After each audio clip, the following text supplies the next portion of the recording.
Olá, sejam todos muito bem-vindos a mais um episódio do podcast Os Focados. O meu nome é Pedro Correia e aqui ao meu lado tenho a minha futura esposa, Cláudia Mota. Olá, muito boa tarde, sejam todos muito bem-vindos e vamos dar início com um convidado especial. São todos especiais, mas este aqui eu vou dizer porque é que é especial. Quando o Pedro me falou que o iríamos ter aqui na nossa mesa redonda, que não é redonda, é quadrada, retangular, eu fiquei um pouco apreensiva porque pensei, o que é que eu lhe vou perguntar? E, para minha grande surpresa, eu acho que nós vamos ter um grande podcast gravado hoje com super bons temas a serem desenvolvidos. Vamos passar à apresentação. Sim, senhor. Sandro Freitas. Olá, viva a todos. Bem-vindo aqui ao nosso podcast. Vou fazer uma pequena apresentação e depois a gente começa aqui a fazer perguntas só para as pessoas saberem um pouco mais sobre ti e sobre o teu trabalho. Portanto, o Sandro é professor e investigador na Faculdade de Motricidade Humana, é doutorado em Motricidade Humana com especialização em Biomecânica. Fez a sua tese sobre os efeitos agudos e crónicos dos alongamentos com diferentes intensidades nas propriedades fisiológicas, mecânicas e neurais do complexo músculo-tendão. Atualmente está a desenvolver investigação na área do exercício, saúde e performance, em particular nos mecanismos de lesão dos isquiotibiais, o Armstrong Project, no âmbito da recuperação física, Recover Project, e no âmbito do exercício para o envelhecimento, especialmente no treino de potência para idosos, coisa que vamos certamente explorar ao longo desta hora. Neste momento tem mais de 50 publicações científicas, revistas por pares, 14 como primeiro autor, tem várias publicações sobre revisão e outras tantas em curso. Tem um livro publicado chamado Flexibilidade e Alongamento, em que propõe um modelo taxonómico. Já desde 2010, já colaborou em vários livros editados também pela FMH e é também fundador da Gnosis, uma empresa de formação na área do exercício físico e treino desportivo. E pronto, e agora vamos começar pela conversa. Cláudia, começa com as perguntas. Então, como eu estava a dizer, eu não sabia muito bem, quando o Pedro me falou do teu nome, eu assim, entretanto comecei a pensar e de repente começou-me a surgir bastante tema e bastantes questões que me são, das quais tenho muita curiosidade e tu poderás-me ser muito útil na resposta. E passo à primeira, que é o seguinte: eu desde sempre procuro viver uma vida mais saudável e sempre fui uma entusiasta. Na época falávamos porque é que as pessoas não treinam, não é? Mas eu, por acaso, sempre fui uma pessoa entusiasta de treinar, da atividade física, desde miúda que sempre tive essa... Eu acho que isto pode não apanhar. Desde miúda sempre tive bastante interesse em fazer atividade física, mas, entretanto, isto em miúda, vou usar a palavra envelhecer, porque todos ficamos velhos e as pessoas têm muito medo de ficar velho e de envelhecer, e tem que se falar, porque é para se prevenir e para nos cuidarmos mais. E à medida que tem vindo o tempo a passar, eu tenho cada vez mais, também por esta minha paixão, ter-me vindo a interessar pela forma como a mulher envelhece, que fisicamente, ergonomicamente e hormonalmente é diferente do homem. E cheguei aqui, nesta minha panóplia de estudos, a uma questão sobre a qual me tenho debruçado e tenho estudado até com fisiologistas, mulheres mais estrangeiras do que portuguesas, porque eu sei que há pouca investigação feita cientificamente sobre a peculiaridade da mulher a nível de treino. E então passo já à pergunta. Nós mulheres, de facto, somos diferentes de vocês homens? Ou seja, a pergunta é, o treino, a programação do treino deverá ser diferente para as mulheres e para o homem, uma vez que as mulheres supostamente têm mais capacidade de resposta ao nível do volume e vocês, homens, de intensidade. As nossas fibras musculares, porque foi aí que eu cheguei na minha investigação, são diferentes, ou seja, a mulher tem que se preparar, tem que se programar, tem que treinar de forma diferente, principalmente nesta questão do envelhecimento, até para prevenir, como o Pedro disse, tu és especialista na potência para idosos. É um estudo, é uma das linhas de ou seja, é algo, é um estímulo que tem que ser criado ou que deveria ser criado para tratar esse tal bom envelhecimento, ou para se envelhecer melhor. E a minha questão é mais direcionada para as mulheres. Existe esta diferença? Antes de mais, obrigado. Obrigado ao Pedro. E aí também é prazer te conhecer, também não conhecia. E agora vais fazer muito em breve, vão fundir os anéis. Também parabéns a vocês. Exato. Só falta o anel. Só falta o anel. Está quase, está quase. Portanto, eu gosto muito dos irmãos Correia, porque eu tenho um carinho quer pelo Pedro, quer pelo Nuno. Mas não desfocando e avançando. Sim, nós aqui estamos nos focados. Dá-me tempo para pensar um pouquinho. Sim. As mulheres têm muito para ensinar aos homens. As mulheres no mundo vivem mais que os homens. Por exemplo, em Portugal, o último censo, as mulheres vão até a média de 87 anos, os homens vão até aos 81. À data atual, já existem indicadores científicos de que a esperança de média de vida tem vindo a aumentar nas últimas décadas, agora está, principalmente nos países industrializados, a regredir, está a voltar para trás. E a razão pela qual a mulher vive mais pelos homens pode-se pôr numa grande gaveta que chama-se comportamentos de risco. O homem tem muito mais comportamentos de risco que a mulher. E isso faz com que a mulher acabe por viver mais. E os comportamentos de risco a diversos níveis, ou porque bebe mais, ou porque se exalta mais, ou porque faz atividades mais bruscas e depois vai ter e com maior peso emotivo. Globalmente, a mulher tem muito para ensinar ao homem. Existem particularidades do treino que se ajusta à mulher e o homem, e o facto da mulher não ter uma predisposição para fazer a manifestação da potência, o que não significa que não tenha que treinar, talvez até possa, em determinado modo, protegê-la, embora isto seja paradoxal com aquilo que eu vou também dizer mais à frente. Porque, no fundo, a mulher acaba por ter comportamentos de atividade física que estão acima do domínio das intensidades leves, ok? Abaixo das intensidades pesadas, e está no espectro da intensidade que normalmente tende a favorecer globalmente o maior tipo de benefícios à mulher, seja no aparelho osteoarticular, seja no próprio aparelho na dimensão também cardiometabólica. Portanto, quando nós olhamos para os estudos sobre exercício e saúde pública, o que nós verificamos que as intensidades moderadas tendem a ser, entre todos, como denominador comum, o melhor estímulo a ser aplicado. E a mulher, se calhar, porque também tem uma maior propensão para desenvolver mais volume do que o homem, ela só não consegue ter uma melhor marca do que o homem, porque o homem tem efetivamente maior capacidade de manifestar a potência e a força, mas se nós equalizarmos pela força máxima, a mulher tem maiores indicadores de endurance. Eu não sou um especialista na área do dimorfismo sexual, há colegas meus que estudam mais essa questão, mas nós sabemos que em intensidades moderadas a baixas a mulher tem mais endurance que o homem, em intensidades mais elevadas o homem acaba por ter mais endurance. Portanto, e o facto de que me levou mais recentemente a debruçar um bocadinho sobre esta área do envelhecimento ativo é o facto de que a população efetivamente está a crescer, está-se a fazer cada vez menos crianças, supostamente está a viver mais tempo, portanto a comorbilidade cada vez existe em maior magnitude na própria população.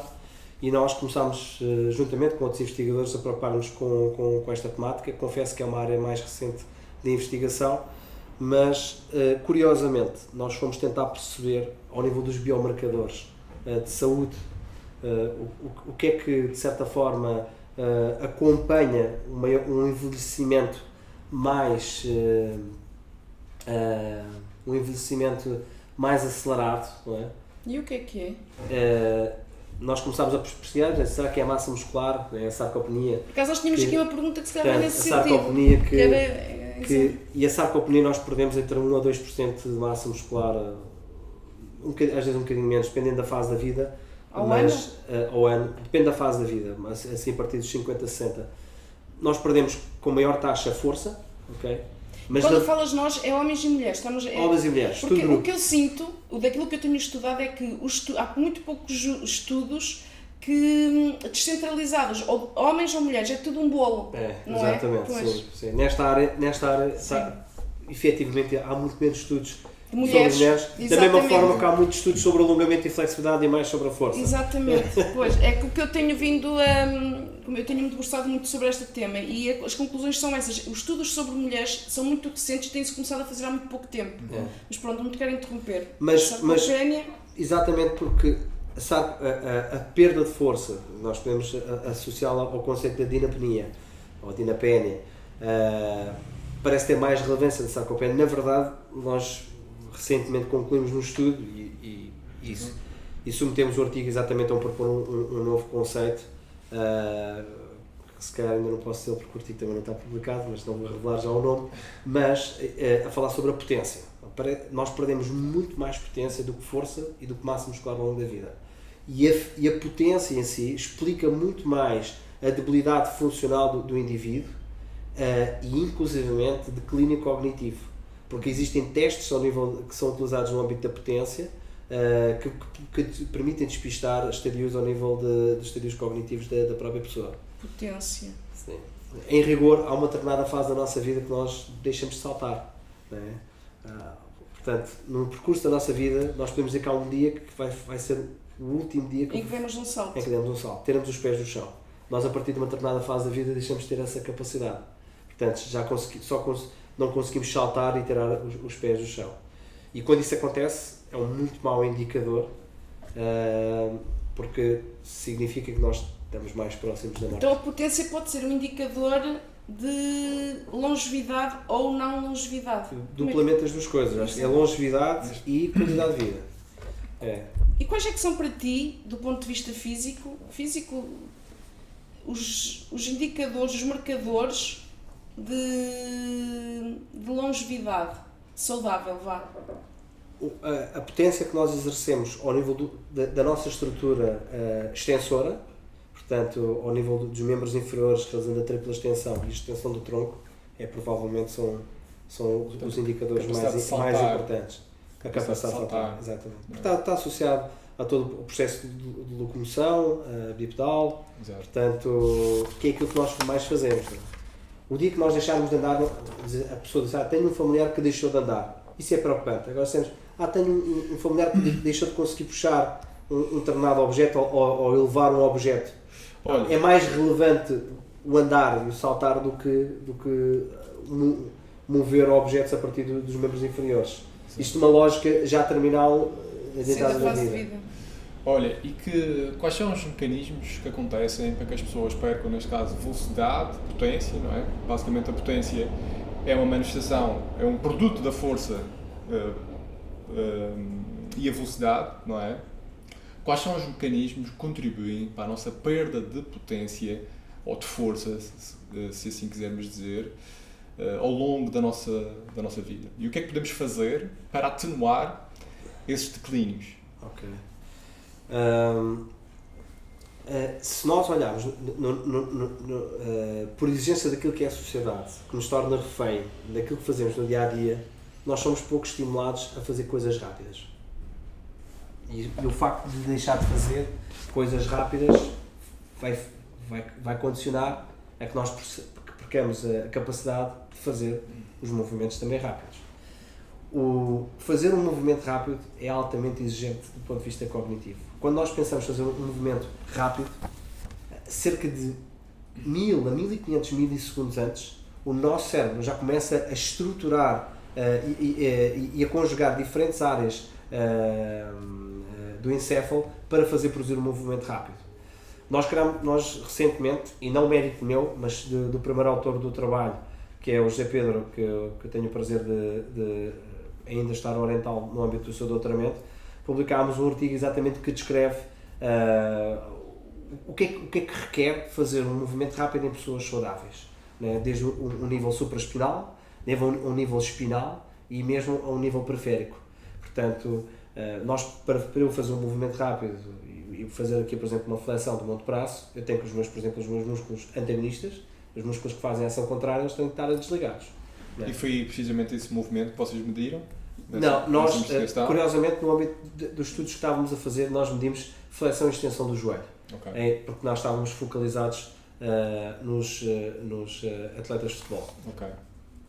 Mas no fundo, para dizer que globalmente nós temos uma dependência de mecanismos supraespinais que são um pouco mais complexos depois para estar a explicar aqui exatamente o que é que acontece, desde a parte da programação do movimento até à execução do movimento, que corre ao nível do lobo frontal, mas também depois a próprias ordens de comando depois saem para os músculos para nós conseguirmos realizar o movimento.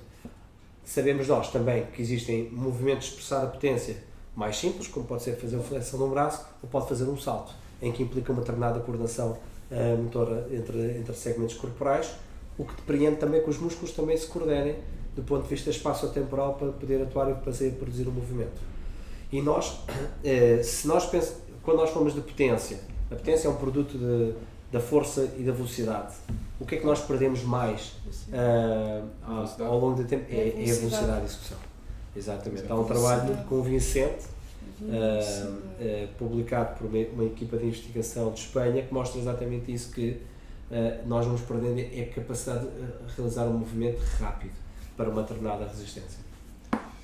Exato, e se nós, quando olhamos para a investigação, e cá está, nós aqui do Strength Clinic tentamos estar, portanto, ao corrente da investigação a esse nível, para podermos aplicar realmente os melhores estímulos de treino a esse nível, porque nós temos aqui várias pessoas com mais de 60 anos, inclusivamente com mais de 70 anos, e já percebemos que a força muscular tem um papel mais importante que a massa muscular em termos de longevidade, não é?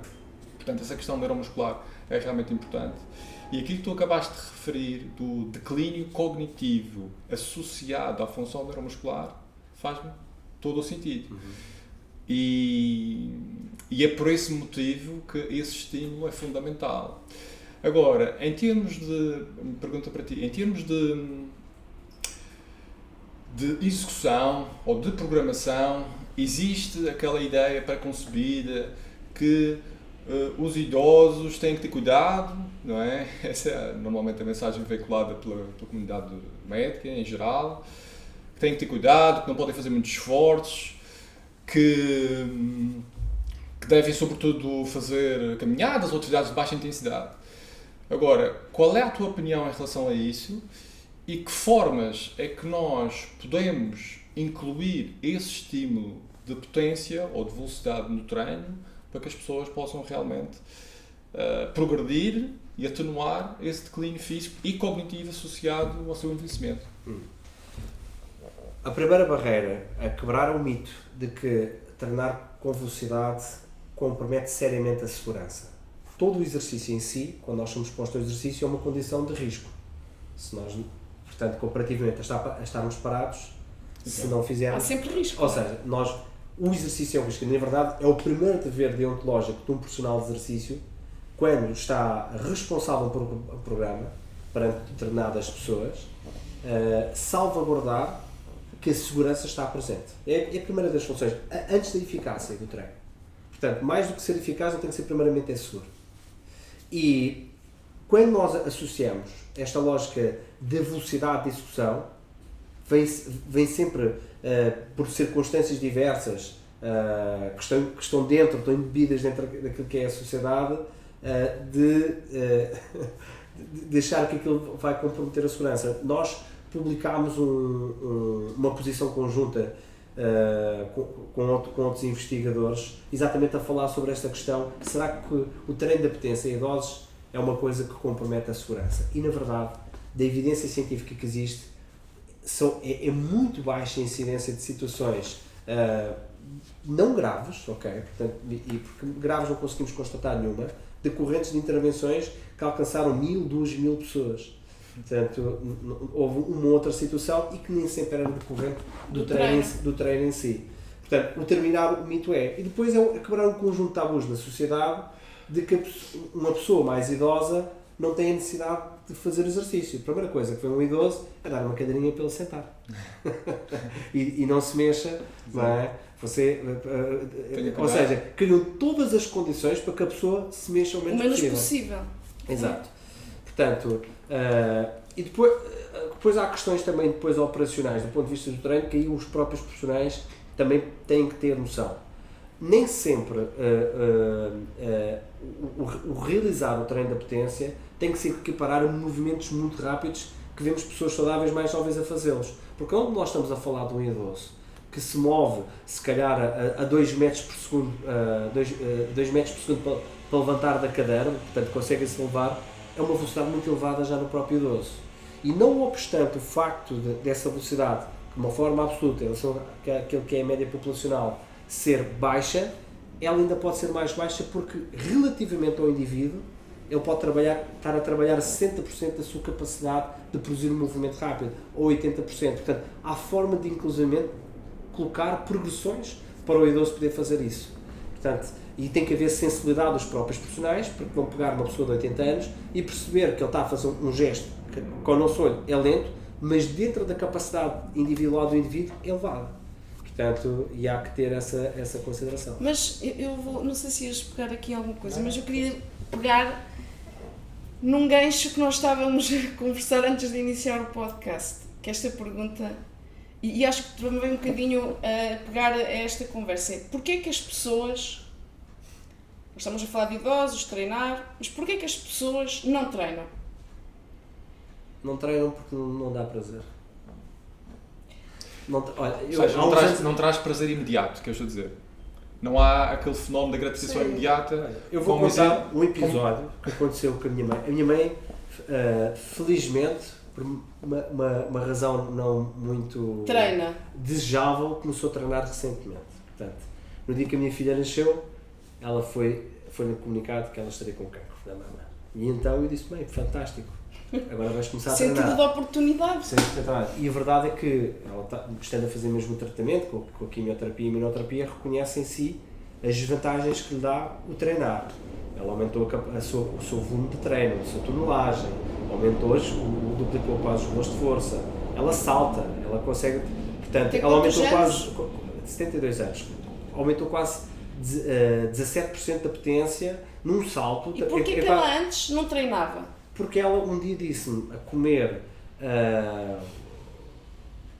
uma tigela de arroz doce. Também gosto muito.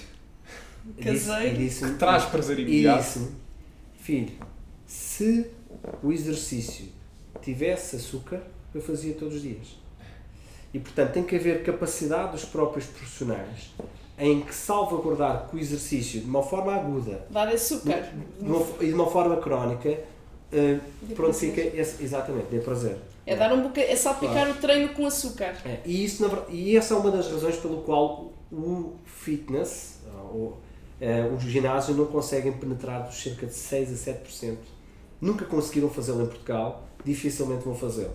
Tem que perceber que tem que gerar diversidade na oferta de exercício e incutir formas de dar prazer a partir de diferentes modalidades de exercício físico estruturado, como dançar. Não é? Por exemplo, estás-me a dar um exemplo da tua mãe e eu chego à conclusão que a motivação, e por um lado é triste, mas ainda bem que o conseguiu, mas o que lhe deu motivação, teve a vida toda para iniciar o treino e teve que infelizmente ter uma má notícia, e foi uma má notícia que despoltou a não vontade, a obrigação, não sei, vontade, a obrigação, o que quer que seja, para iniciar o treino. É verdade, mas aquilo que me gera maior frustração foi passado sensivelmente 2 meses ela estar a treinar, ela tinha dito 3 coisas.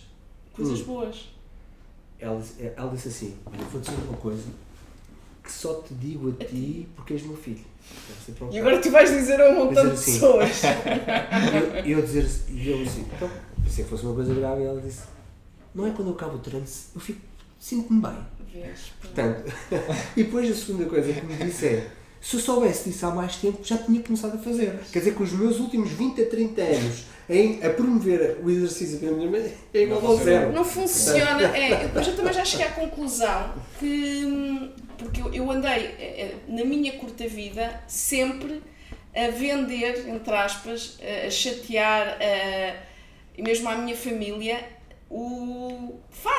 só façam, insistirem, sabes, eu sou a chata que enfastiou os amigos, as pessoas todas mais próximas do vão fazer, e eu percebi que só me cansava a mim, é um desgaste energético grande, porque do lado de lá, tem que lá estar como a tua mãe, tem que aparecer um motivo maior que o leva a esse rumo. Não adianta convencer, as pessoas não se convencem para treinar. E eu só me pergunto porquê. E tu agora é o prazer imediato. Não há um prazer imediato. A mãe dele teve o prazer normalmente, e se calhar é esse prazer que eu também a continuo a levar, a continuo a manter. Neste caso foi uma motivação externa. Eu acho que depois há um conjunto de circunstâncias que vai desde a dimensão política que tem que ser pensadas. Repara, em Portugal não existe sistema de exercício público. Todos os agentes de promoção do exercício físico de uma forma estruturada, mal ou bem, são entidades privadas, não são entidades públicas. Portanto, nós não vivemos num país em que efetivamente o governo diz que o exercício físico tem que existir de uma forma estruturada e acessível à sociedade para o fazê-lo, para que as pessoas façam. Portanto, o próprio governo não promove isso, não é? A taxa a 23% de IVA e não o classifica como efetivamente benéfico. Portanto, há um caminho claro a percorrer que vai desde a dimensão política até à própria formação dos próprios profissionais. E esse caminho... Mas há pouco tu também dizias que a própria indústria, não sei se é fitness, os ginásios, também não conseguem passar a mensagem e promover neste sentido que nós estamos aqui a conversar. Porquê? Porque são profissionais que foram formados por vocês. Atenção, não estou a dizer que não há tentativas feitas. Sim. Portanto, há tentativas feitas. E falhadas porque não é daquela maneira que estão a fazer. Eu aprendi no passado, eu recordo-me, estava nos Estados Unidos, estava a estudar e eu queria fazer um estudo de uma determinada maneira, que eu queria estudar os atletas. E na altura, o meu mentor, o professor William Kramer, ele dizia assim, quando nós tentamos de uma maneira e não funciona, não vale a pena repeti-lo, porque não é daquela maneira. E nós estamos a tentar da mesma maneira algo que não funciona, portanto, e eu ainda não encontrei, ou não visualizei, uma concertação destas entidades privadas, no sentido de perceber o que é que de uma forma conjunta se pode fazer para que grupalmente se consiga penetrar a maior porcentagem da população. Portanto, o que é que está mal e que não deve ser feito, e tem que se criar um código entre as entidades. Uniformizar um código. Ou seja, para salvaguardar que a atuação conjunta não vai pelo menos permitir conduzir a indústria a alcançar o maior número de pessoas.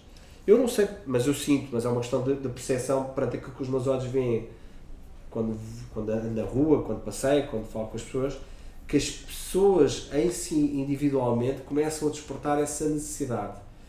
Curiosamente, elas não sabem que existem profissionais competentes para os auxiliar. E há muitas pessoas que não fazem porque não conseguiram identificar esses mesmos profissionais. E eu próprio sinto isso. Sinto que também que uma coisa que os ginásios têm que fazer é criar diversidade. Se há coisa que o exercício físico pode ser diverso, há muitas formas de manifestar. Eu, a partir de um jogo de futebol condicionado, estruturado, deixa de ser desporto, passa a ser exercício, não é? E agora temos o futebol walking, por exemplo. Ele pode ser utilizado como mecanismo para a prevenção da diabetes. Portanto, e há programas a funcionar a esse nível. Portanto, os profissionais têm que ser munidos de capacidade para gerar diversidade e depois conseguir acolher essas mesmas, conseguir transferir confiança também aos próprios para as pessoas poderem aderir. Eu vou dizer pessoalmente, não me sinto motivado a ir, por exemplo, para um ginásio. Eu pratico. O que é que, não te sentes motivado, mas o que é que encontraste para praticar? Como é que... O que é que eu faço? Não, eu treino condição física, com calistenia, vou para a rua, portanto não tenho necessidade de ir para um ginásio, porque pelo conhecimento que eu tenho, eu consigo fazê-lo. Autodisciplinas-te a fazê-lo, mesmo que não estejas motivado. Eu consigo fazê-lo, mas porque sabes fazes pela necessidade que sentes que é necessário. Mas quando eu faço de uma forma organizada, procuro algo que me alimente o meu prazer. Exatamente. Certo. E neste caso, eu pratico capoeira desde 1999 e quando faço nessa realidade porque é aquilo que eu me identifico. O ginásio pode estar predisposto ou aberto para todas as pessoas, mas nem todas as pessoas estão abertas para o ginásio. E é importante então o ginásio tem que criar diversidade, tem que criar mecanismos para gerar essa oferta fora de portas, e mesmo quando é dentro de portas, o ginásio tem que perceber que aquilo que move as pessoas é um fator também social, não é? Também. Não é? A ti move-te o fator social. Sim, portanto... A capoeira tu fazes com outras pessoas. Faço com outras pessoas. E isso motiva-te. Motiva e tem uma propriedade fantástica que outras modalidades e desportos também têm, de anular as diferenças sociais, porque a essência da modalidade é também neutra a qualquer religião, a qualquer raça. São características genéricas do desporto, mas a capoeira, como vem do bairro, não é? vem de uma condição mais desfavorecida, facilmente também atrai as pessoas nesse sentido. Tem a componente do movimento, tem a componente do jogo, tem a componente da música, não é? E tem a componente também da história e também da essência também espiritual, portanto. Exato. E ela é uma coisa que acaba por atrair. Reúne vários pilares. Reúne vários pilares, exatamente. Depois pode acontecer em qualquer lado, pode ser na praia, pode ser na rua. Mas eu por acaso tinha aqui uma questão, não sei se concordo muito. Tu achas que no âmbito do fitness que existe hoje em dia, disseste que havia pouca diversidade, mas tu não achas que há muita diversidade? Achas realmente que não há muita diversidade em termos de práticas nos ginásios normais? O que é que tu queres dizer com a questão da diversidade? Existem algumas instituições que de uma forma reconhecida têm diversidade. Outras não. Outras não têm. E algumas que têm, mas não têm diversidade qualificada. Ok. Portanto, a dança. Porquê que a dança não está muito mais manifesta a partir do próprio ginásio? Se há a forma mais divertida de fazer atividade física estruturada, exercício, pode ser através da dança. Não é? E a dança pode ser exigente, também fisicamente, e confere benefícios, não só meramente fisiológico, é um pouco mais, gera a interação social, não é? Gera a coordenação, portanto, tem vários elementos. E nós não vemos assim tantas instituições a promover a prática da dança. Normalmente quem promove a dança já são instituições específicas de dança. Escolas de dança. Exatamente. Portanto, isso. Verdade. Okay. Se calhar essas também não estão a ser contabilizadas na equação das pessoas que fazem exercício físico. Se calhar. Tu há pouco tocaste num ponto importante e pegando no facto deste fim de semana passado de ter estado no Congresso de Portugal Ativo também, ou seja, e dos fatores políticos inerentes à promoção da atividade física e à verdadeira prevenção de doenças.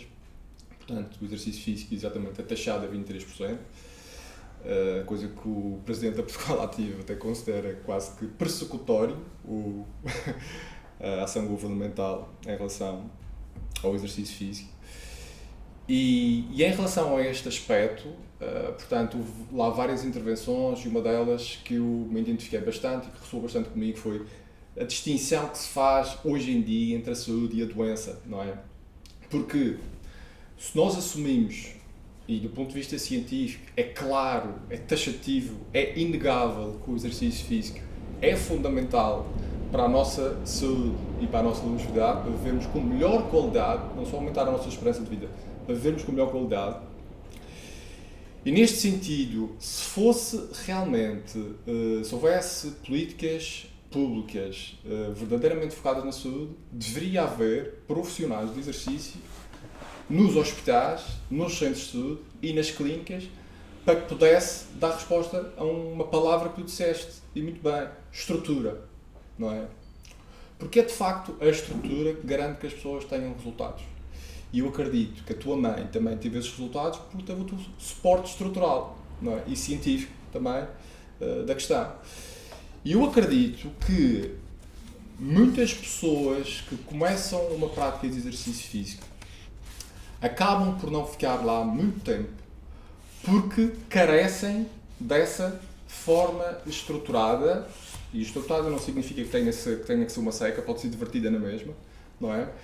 Mas que ela depois veja resultados ou sinta os resultados, porque várias experiências que eu posso aqui relatar é: as pessoas para já têm que alocar algum tempo a uma prática para sentir os resultados. E se não alocarem esse tempo, não vão sentir. Mas aquilo que acontece muitas vezes é que, por falta dessa estrutura ou por falta dessa individualização, as pessoas acabam por fazer formas de exercício de forma aleatória, e sabemos que só o dispêndio energético já é benéfico, mas elas acabam por não ter os resultados que poderiam ter se tivessem uma maior atenção a esse nível. E eu acho que nessa área está a faltar um maior suporte a este nível. Não sei se tem a ver apenas com a vontade política, aliás já falamos aqui, também tem a ver com um fator cultural, certamente, mas eu gostava de saber a tua opinião em relação a isto. Eu reconheço nas tuas palavras de que uma estrutura que vai favorecer muito mais, vai favorecer esse comportamento que se deseja, que é a pessoa ser fisicamente ativa e ter adesão à prática de exercício físico estruturado. Mas, não obstante a razão pela qual isso não acontece, porque eu acredito a um nível exo, a um nível macro, a um nível meso e a um nível micro, não é? E mais por fora, tendo um nível exo, não há vontade que isso aconteça.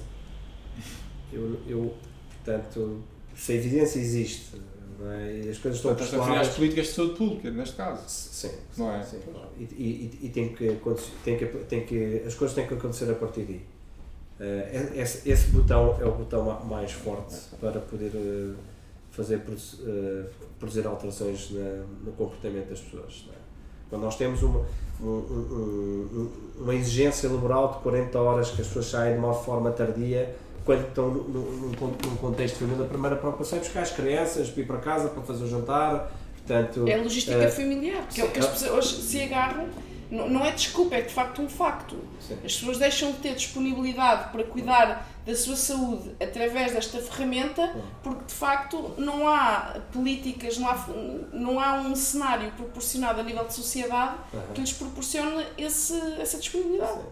É um chapéu, é uma pirâmide. Portanto, essa dificuldade acrescida ao facto da economia estar fraca e as pessoas não terem a necessidade de ter que trabalhar mais tempo para gerar o mesmo income financeiro mais para casa, isso mata o tempo das pessoas. Portanto, as pessoas acabam o dia fatigadas, os envolvimentos de socialização vão-se perdendo, não é? Isso reflete-se em todas as faixas etárias, portanto as pessoas socializam menos na rua, as crianças já não existem crianças na rua, não é? Portanto, e só há uma forma de fazer alterar isso, do ponto de vista político, é reformulando as regras do jogo. Políticas. Tem que se reformular as regras do jogo, não é? Portanto, nós atualmente somos reféns da sociedade porque o nosso tempo está altamente condicionado por tarefas que temos que fazer. Mas e o que é que está ao nosso alcance? Porque agora estamos a colocar tudo muito num chapéu que vem de cima. Eu não sei. Sim, sim, existe responsabilidade individual, como é óbvio nesta questão. Eu acredito que o sistema possa vir a colapsar, as pessoas possam, e já há pessoas que começam, a pandemia estimulou um pouco a isso, pessoas decidiram mudar a vida por completo. Ou seja, abdicaram de querer ganhar dinheiro, de querer ser sujeitas a determinadas circunstâncias e terem mais liberdade para fazer as suas coisas. Portanto, já começam a abandonar o litoral, a ir viver para o interior, a ter outra dinâmica de vida. E eu acredito que todas as pessoas têm o seu limiar de tolerância. E eu acredito que há um threshold comum que quando for atingido, o sistema pode colapsar e as pessoas podem começar a pensar de uma forma diferente. E tu achas que quando nós vivemos num sistema em que o dinheiro não é justo, a moeda não é justa, uma coisa que é altamente valiosa não vale nada, e uma coisa que não tem nenhum valor, não acrescenta nada, não gera benefício algum, tem muita moeda associada. As pessoas começam-se a perceber disso e não querer dar significado ao dinheiro. Quer saber do dinheiro? E tu achas que mesmo, estamos a falar que, partindo do teu raciocínio, que um dos grandes fatores de mudança vem de cima, não é? A nível de políticas superiores. Para que haja um levantar do véu para que a mudança comece a acontecer. E se isso não acontecer, tu achas que o facto de se falar mais, de haver mais promoção, não sei se é uma palavra que eu gosto muito de usar, mas de se haver pessoas que falem mais, que promovam, que divulguem, não pode contagiar mais, influenciar mais a que as pessoas em si criem um movimento em que possa tornar-se uma voz que soe um rugido mais forte, em que possa haver uma mudança de paradigma. Ou seja, o trabalho que vocês fazem na faculdade, por exemplo, os profissionais que vocês educam, serem essas pessoas também uma voz ativa da necessidade da mudança. Sim. Ou sabe a pouco? Repara, mas estás aí, desculpa, já vai responder, mas estás aí a tocar num ponto que também tem que partir da vontade de cada pessoa se desenvolver do ponto de vista pessoal e espiritual. De certa forma, a gente no início do podcast estava a falar sobre espiritualidade e acho que a gente vai falar sobre isso. E agora, pai, vamos fugir para aí. E pronto, mas sim, mas então, do ponto de vista da faculdade... E do ponto de vista espiritual, então, já estamos aqui, é individualmente a pessoa que tem que ganhar a consciência de que precisa desse pilar desenvolver, tal como tu estavas a dizer, a nível do teu treino, da tua prática diária. Tu próprio encontraste um equilíbrio interior e desenvolves-te a nível de movimento da forma com a qual tu te identificas mais, mas tu encontraste na tua conversa interior esse caminho. Tens literacia e provavelmente tens já algum tempo para te dedicares e debruçares sobre isso e encontrares o teu caminho. E agora como é que se partilha essa mensagem com os demais para que eles... O primeiro fator que estimula as pessoas à espiritualidade é a morte. As pessoas, à medida que vão avançando na vida e vão assistindo à partida de pessoas, é um estímulo talvez mais forte que obrigas a olhar para a vida e perceber que o nosso corpo, onde nós vivemos, e a partir de onde nós vemos tudo o que está ao nosso redor, se calhar é muito pequeno naquilo que pode ser o próprio universo. E há uma prática que todos nós partilhamos quando dormimos, que também nos permite, de uma forma mais materializada, aproximarmos à questão da espiritualidade, que é o nosso próprio sono. Nós, quando dormimos, nós entramos numa dimensão que pensamos fora daquilo que é a dimensão do consciente. E há coisas que nós conseguimos reter em nossa memória, outras nós não conseguimos ter. E depois há vivências também do próprio dia-a-dia que acabam por influenciar as nossas emoções, que é a forma como nós, a partir do nosso corpo, no fundo, são os canais a partir do qual nós conseguimos fluir energias para dentro e para fora do nosso corpo, são canais das emoções, que também são estimulados. A espiritualidade, eu não sou uma pessoa especialista, portanto falo numa dimensão pessoal, mas a espiritualidade tem uma dimensão muito individualizada, as pessoas têm formas diferentes de manifestar a sua espiritualidade, não é? Eu tive experiências pessoais que me levam a acreditar na espiritualidade, não é? Mas nós no dia-a-dia também depois somos automaticamente confrontados para pensamentos que nos fogem esta forma de pensar sobre a espiritualidade em si. E uma vez mais é a sociedade que condiciona esse comportamento. Pode ser difícil por vezes em volta de nós conseguirmos falar com alguém sobre esse próprio tema. Portanto, quando nós vemos, hoje em dia é mais comum, mas ainda é escasso a possibilidade de poder falar com as pessoas sobre essa mesma dimensão. E o facto de existir também essa dificuldade de interagir também nos dificulta também a desenvolver a concepção. Eu acho que as pessoas também confundem muito espiritualidade com religião. Sim. E espiritualidade nada tem a ver com religião. Não. Aliás, como é que tu defines espiritualidade? Enquanto que a religião é a forma institucional de alocar as nossas crenças para explicar aquilo que não é explicável, a espiritualidade ela é explicável porque nós vivemos num corpo, não é? Nós desenvolvemos os pensamentos e nós conseguimos de certa forma também sair desse corpo, não é? Fazer provocar ações, provocar ação sobre os outros. Eu não sou a melhor pessoa para definir a espiritualidade, porque acho que pode dar... E por acaso, em relação a isso, permite-me só acrescentar uma definição que li há alguns anos atrás do Dalai Lama sobre a diferença de espiritualidade e religião, no livro Beyond Religion, em que ele fala: a espiritualidade é como se fosse a água, é pura, é transparente, e a religião é como se fosse o chá, é uma água tingida pelas tais regras já feitas pelo homem, não é? E de facto faz-me sentido esta definição, porque existem ali nuances, não é? Também da sua especialista em religião, atenção. Em espiritualidade. E nem em espiritualidade.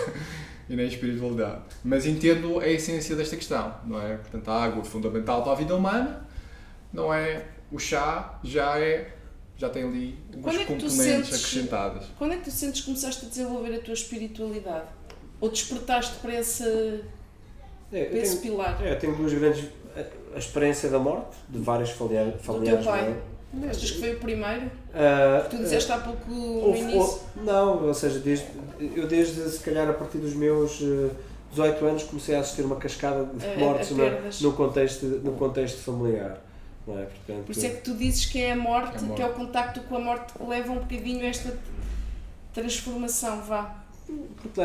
Sim, é um estímulo para que tu possa apelar o teu pensamento, direcionar a tua consciência à reflexão sobre a vida em si, a existência, o sentido das coisas. Mas por outro lado, depois tu tens a pressionar a sociedade a comportamentos que te desviam desse tipo de pensamento, não é? Da reflexão do... Exato, ou seja, hoje em dia tu não tens tempo para refletir, não tens tempo para sentir, tu tens o teu tempo controlado. Ou seja, tu fazes uma aula de 60 minutos, sabes que uma coisa, as aulas, o exercício tem que ser condicionado pelo tempo, não é? Estás a condicionar a ação das pessoas. E isso é uma das coisas que, por exemplo, isso atrai-me na capoeira. A capoeira, obviamente que existe a questão do tempo em si, que as coisas têm que acabar a uma determinada hora, mas existe a máxima de dizer aquilo começa e depois não tem hora para acabar. Um treino que esteja limitado a 1h30, 2 horas, as pessoas dizem: pá, isto não dá, porque uma pessoa tem que chegar com calma, tem que aquecer, 60 minutos não dá para nada. E hoje em dia não, os exercícios é os 30 minutos, os 15 minutos, só gera mais stress. Mas é sincero, não, visto dessa forma, sim. Mas tu és pai, tu és casado, tens 2 filhos, ainda por cima miúdos, pequeninos, és uma família convencional, digamos assim. 7 anos. Okay. Tens uma vida profissional ativa, a tua mulher também, e tens esta forma de pensar e entendes muito bem o que é que acontece na sociedade, porque tu próprio fazes parte dela, mas tu, dentro da tua parte profissional, dessa tua vida conjugal, familiar / profissional, tu arranjas tempo, ou pelo menos do discurso que nós não nos conhecemos, mas da conversa que estamos aqui a ter, eu pressuponho que tu consigas arranjar tempo na tua rotina para te dedicares, seja ao teu desenvolvimento físico, seja ao teu desenvolvimento mais espiritual. Certo? E como é que tu, deixa que eu queria aproveitar aqui o que é que tu podes sugerir a quem nos está a ouvir, àquelas pessoas que se identificaram plenamente com o que tu estás a dizer: pois eu não tenho tempo, eu gostava imenso, mas eu não tenho tempo. E aí tenho 2 filhos, tenho trabalho. Como é que essas pessoas podem começar a otimizar-se? Entendes o meu raciocínio? Sim, ou seja, o conselho que eu posso dar às pessoas para... É que tu tens essa mochila, que tens a família, mas tens é uma mochila que é preenchida com experiências, não é? do passado que me levam... Atenção, eu não sou uma pessoa que não é refém da sociedade, eu também sou refém da sociedade. Exato. Eu também sou refém da sociedade. Também deves dizer muitas vezes que não tens tempo. E aquilo que eu procuro ter é os momentos em que eu faço uma reflexão, se eu quero, esta é a minha vida para mim. Acho que isto é uma luta que todas as pessoas têm, uns mais, outros menos, num instante mais particular ou menos particular, as pessoas refletirem se este é o tipo de vida que querem, não é? Mas isto é uma luta constante, por isso é que eu digo que o maior inimigo que eu tenho é a sociedade que me obriga a fazer as coisas de uma determinada maneira. Até porque aquilo que eu também quero fazer é também para fazer mudar a sociedade. Eu tenho é luta constante. As pessoas lutam para fora e não estão a lutar para dentro. Lutar contra si mesmas. Esse eu creio que é o maior desafio. As pessoas deixar de ter esta luta. Não é? Eu quero ganhar mais dinheiro. Para ganhar mais dinheiro vou ter que vender, vou ter que fazer isto, quero crescer na carreira. Portanto, isso são tudo conquistas para fora, mas não estou a fazer nem as conquistas para dentro. Não é? E por outro lado, o sistema da sociedade obriga-me a que eu esteja nesta competição constante.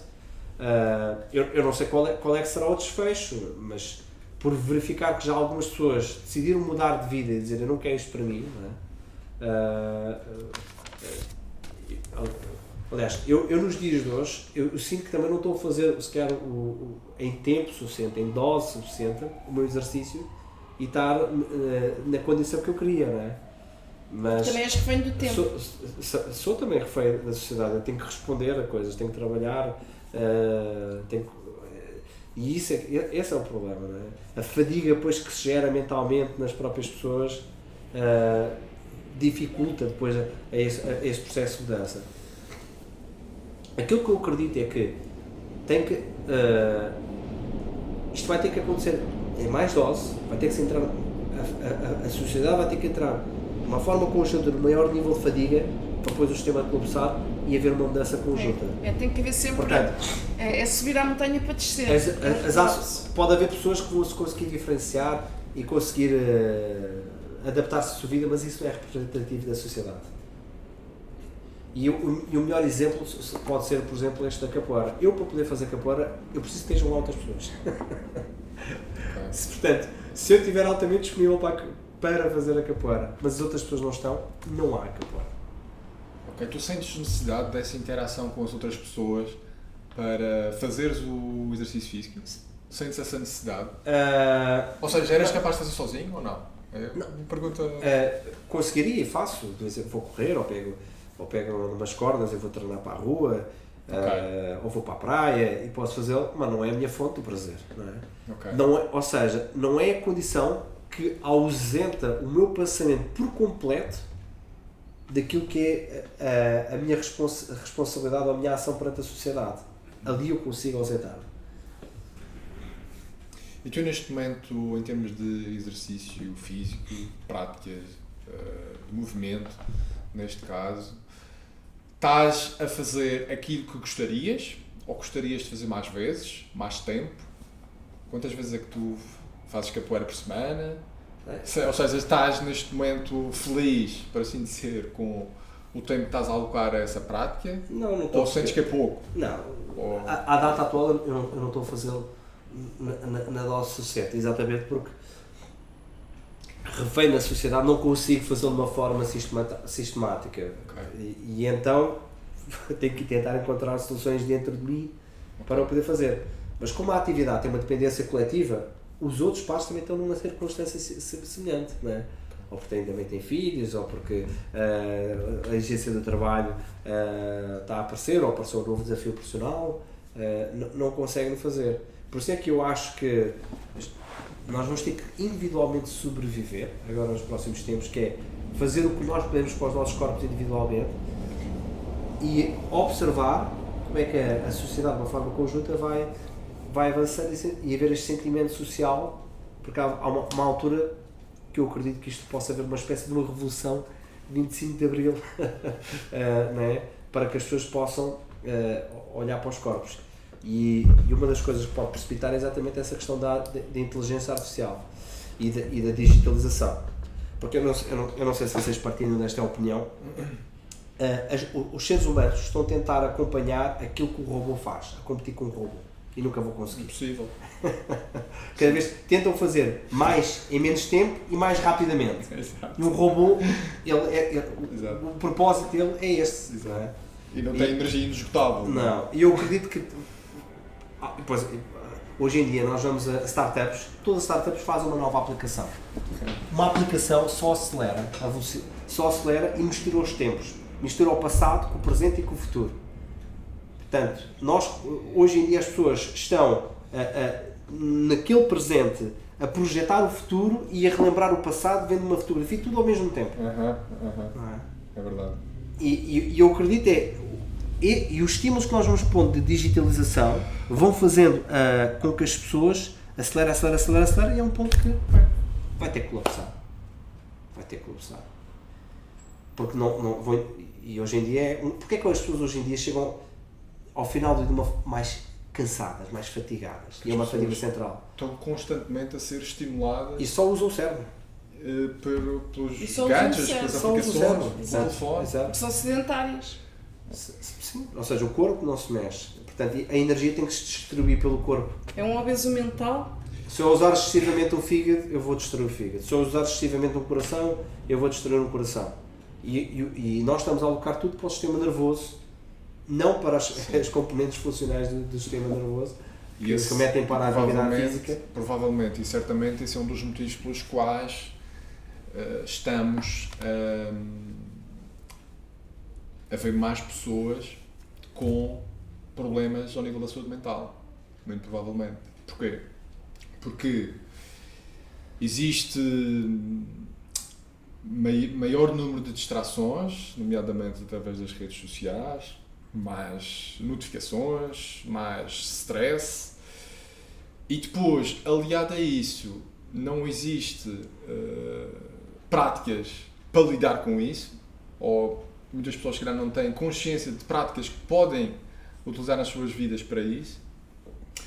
E então, com esses comportamentos sedentários, com maior estimulação, como tu referiste, ao nível mental, em que as pessoas nem sequer têm tempo para refletir sobre as suas próprias práticas, okay? Ou seja, tu estás tão ocupado a trabalhar, a responder a e-mails, a escrever, a dar conta das regras impostas da sociedade, não é? Que sentes sempre naquela sensação que estás a dever alguma coisa, não é? E acabas depois por não ter tempo para trabalhar sobre os teus sistemas de vida que podem te permitir gerir, se calhar, melhor o stress, gerir melhor a componente da saúde mental, gerir melhor a componente da nossa saúde física. E eu acho que esse stress acrescido tem sido o maior problema nos últimos tempos, e acho que vai crescer cada vez mais. E por isso mas esse trabalho tem que ser feito por cada um, para perceber até onde pode ir. E até limites. Até onde pode ir e quais são os seus objetivos, não é? É ter limites, ter objetivos, ter um plano. Ter um plano de vida. Mas olha, ou então eu lamento, usar a tecnologia de um autor que li recentemente, um plano de alma. Um plano de alma. Pedro, mas olha, eu lamento interromper-te, isto já era outro podcast. É verdade. E podemos, eu deixo aqui a sugestão de gravarmos outra hora de podcast, porque eu julgo que o nosso tempo já estamos fora de tempo. Sim. Por isso vamos fechar, mas com a sugestão de começarmos um outro podcast. Fazermos um outro podcast. E até pode começar com esse chavão que é fazer um plano de alma. Como preparar, desenhar um plano de vida, um plano de alma. Porque eu acho que foram ditos aqui conceitos e houve aqui situações profundas que merecem reflexão e desenvolvimento. Sim, eu também acho. Mas olha, tenho a pena, Sandro, porque agora vou dizer uma coisa que é, então, e onde é que nós te podemos encontrar nas redes sociais se quisermos saber e explorar mais estes temas? E tu vais-me responder o quê? Que eu estou com vontade a pedir até da minha família de extinguir as redes sociais. E já agora porquê? Porquê? Porque se nós não tivéssemos o meio digital para comunicar, obrigávamos a comunicar presencialmente. É tão simples quanto isso. Ou seja, não o podem encontrar em lado nenhum. Tem que se dirigir à Faculdade de Motricidade Humana, provavelmente é o Não, mas eu tenho contas nas redes sociais. Tem que se inscrever no curso de Educação Física e Desporto. Exato. Mas tens contas, mas és ativo, dás respostas. Às vezes fazes as publicações das publicações científicas, Sim, não é? sim, Tu fazes. Faz Faço. partilhas Não, mais mas- técnicas. Mas utilizo o Instagram, o LinkedIn e o Facebook. Tenho essas contas assim mais ativas, mas a razão é meramente profissional. E por isso é que, a determinado tempo, são muitas horas que acho que nós gastamos. Pensar assim, se nós conseguíssemos, do tempo que nós socializamos digitalmente, metade socializar presencialmente, quanto ganharia a sociedade? Mas a sociedade também já não está formatada para que nós consigamos passar tanto tempo presencialmente com pessoas. Olha, vou só dizer aqui uma estatística gritante que tive conhecimento na semana passada de adolescentes que já passam Sim. mais tempo nas redes A sociais comunicar. do que a dormir. 9 horas, em média. Incrível. Nos Estados Unidos. Portanto, já estamos a chegar a esse ponto. E pronto, fica aqui o alerta na sequência desta conversa das redes sociais. Qual é que é o teu... Como é que nós te encontramos? Eu própria, como é que eu te encontro? Sabes? Eu creio É que Sandro? É DR Sandro Freitas, acho que é no Instagram, e no Facebook é Sandro Freitas Oficial. Muito bem. Gostaste da nossa conversa? Não, gostei. Uma Isto vez mais olha, limitado vou pelo ser tempo. sincero, tínhamos aqui várias perguntas para te fazer, mais Já encontrei. de índole técnica, mas acabamos por não fazer. Mas acho que a conversa foi boa. Foi, Mas acho que foi. Eu gostei. útil também. Mas eu deixo aqui a sugestão para uma segunda conversa mais profunda. Acho que- Desenha o teu plano da alma. O teu plano de vida, com a alma. Tu tens que idade? Então vamos chegar a encerrar. Obrigada a todos. Boa tarde. não tinha terminado. Ia-te fazer uma pergunta sobre o plano da alma. Porque eu acho que nós. Eu olho para trás, assim. Eu fiz agora aniversário, mas porquê? O plano... Para criar este desafio do ponto de vista do pensamento. Se tu regressares 20 anos atrás, 20. aquilo que era Já o teu pensei, plano, eu tinha 20. aquilo que era o teu plano de alma, o teu plano Se de calhar há vida, 20 anos atrás ela não sabia. tem alguma coisa a ver? Ou seja, Não. aquilo, portanto, mudou por completo, não é? Mudou o meu plano de há 20 Um anos. plano praticamente só alimenta a motivação para fazermos as coisas, porque no final as coisas raramente seguem o plano. Não é?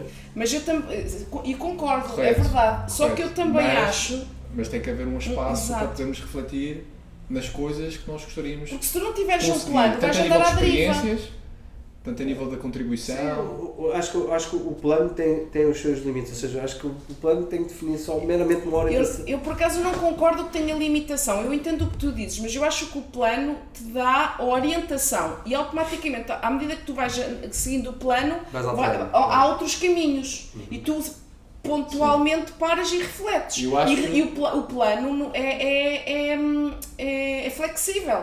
Tu podes em tempo Aliás, ir reescrevendo o até plano. se deve Porque fazer tu também isso. vais crescendo, a tua maturidade também. Até devemos fazer isso Nós vamos nos preventivamente. transformando, vamos ser Aliás, pessoas diferentes. Um plano não Eu é acho- estanque. Eu acho que a importância disso é nós próprios termos nos nossos sistemas de vida, cá está, um período para pensar sobre isso.